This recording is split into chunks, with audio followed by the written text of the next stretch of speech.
امریکہ اور ایران ایک بار پھر استنبول میں جوہری مذاکرات کی میز پر ہیں، تو آخر ان اعلیٰ سطحی سفارتی مذاکرات میں داؤ پہ کیا لگا ہے؟ آئیے ذرا گہرائی میں جا کر دیکھتے ہیں۔ دیکھیے، یہ مذاکرات ایک ایسے وقت میں ہو رہے ہیں جب ایران اپنے 1989 کے انقلاب کے بعد سے سب سے بدترین داخلی بے چینی سے گزر رہا ہے۔ تقریباً 3000 لوگ مارے جا چکے ہیں اور اوپر سے ایک علاقائی جنگ کا خطرہ الگ منڈلا رہا ہے۔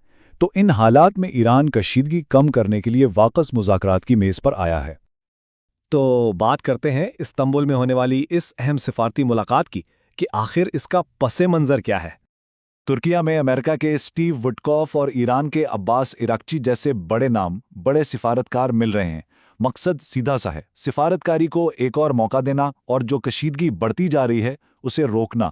یہ ایک بہت ہی نازک لیکن اہم پیش رفت ہے۔ اور یہ مذاکرات ایسے ہی نہیں ہو رہے، ایک بڑی امریکی فوجی موجودگی کے سائے میں ہو رہے ہیں جو ان کی اہمیت کو اور بھی بڑھا دیتا ہے۔ خطے کے سبھی ممالک بس یہی کوشش کر رہے ہیں کہ کسی طرح ایک نئی اور تباہ کن جنگ سے بچا جائے۔ اور یہ صرف امریکہ اور ایران کی بات نہیں ہے، قطر، سعودی عرب، متحدہ عرب امارات اور مصر جیسے اہم علاقائی ممالک بھی اس میں شامل ہیں۔ ان کی شرکت سے یہ واضح ہوتا ہے کہ ایک ممکنہ جنگ کا خوف کتنا زیادہ ہے، اور یہ کہ پورا خطہ اس مسئلے کا حل چاہتا ہے۔ تو سوال یہ ہے کہ یہ صورتحال یہاں تک پہنچی کیسے؟ آئیے ذرا ماضی قریب میں جھانکتے ہیں اور دیکھتے ہیں کہ کشیدگی کیسے بڑھی جس نے ان مذاکرات کو اتنا ضروری بنا دیا۔ یہ ٹائم لائن دیکھیں تو صاف نظر آتا ہے کہ حالات کیسے بگڑے۔ مئی 2023 میں مذاکرات رکے، پھر جون 2025 میں امریکہ اور اسرائیل کے حملے ہوئے، اور جنوری 2026 میں وہ مہلک مظاہرے شروع ہوئے۔ ہر قدم نے دونوں فریقوں کو جنگ کے اور قریب لا کھڑا کیا۔ اور حال ہی میں جو سیٹلائٹ سے تصاویر آئی ہیں انہوں نے معاملے کو اور بھی پیچیدہ کر دیا ہے۔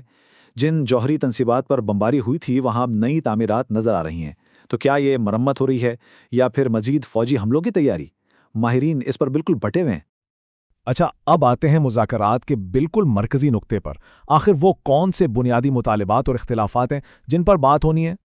یہاں بنیادی اختلافات بالکل واضح ہیں۔ امریکہ چاہتا ہے کہ ایران یورینیم کی افزودگی مکمل طور پر ختم کر دے، اپنے میسائل پروگرام پر سخت پابندیاں لگائے اور اپنے علاقائی پراکسیز کی حمایت بند کر دے۔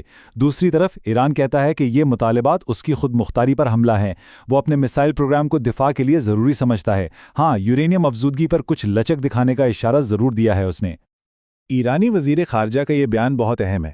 اس سے ایک ممکنہ مشترکہ زمین نظر آتی ہے، یعنی کوئی جوہری ہتھیار نہیں بنائے گا۔ لیکن ساتھ ہی ایران کی بنیادی شرط بھی صاف ہے، اقتصادی پابندیوں کا خاتمہ۔ مطلب معاہدہ تو ہو سکتا ہے لیکن اس کی ایک قیمت ہے۔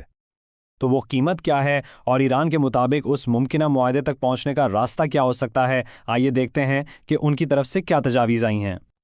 ایران کی پہلی اور سب سے اہم شرط یہ ہے کہ امریکہ اپنے بحری بیڑے کو اس کے ساحلوں سے ہٹائے۔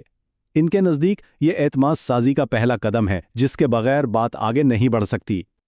اور اس شرط کے بعد ایران نے ایک جامع معاہدے کے لیے یہ 4 نکاتی منصوبہ سامنے رکھا ہے۔ پہلا قدم، امریکی فوجی انخلا۔ دوسرا، ایران اپنا افزودہ یورینیم حوالے کرے گا۔ تیسرا، افزودگی مکمل طور پر روک دی جائے گی، اور آخر میں امریکہ تمام اقتصادی پابندیاں ختم کر دے گا۔ یہ ایک پورا روڈ میپ ہے جو تہران نے پیش کیا ہے۔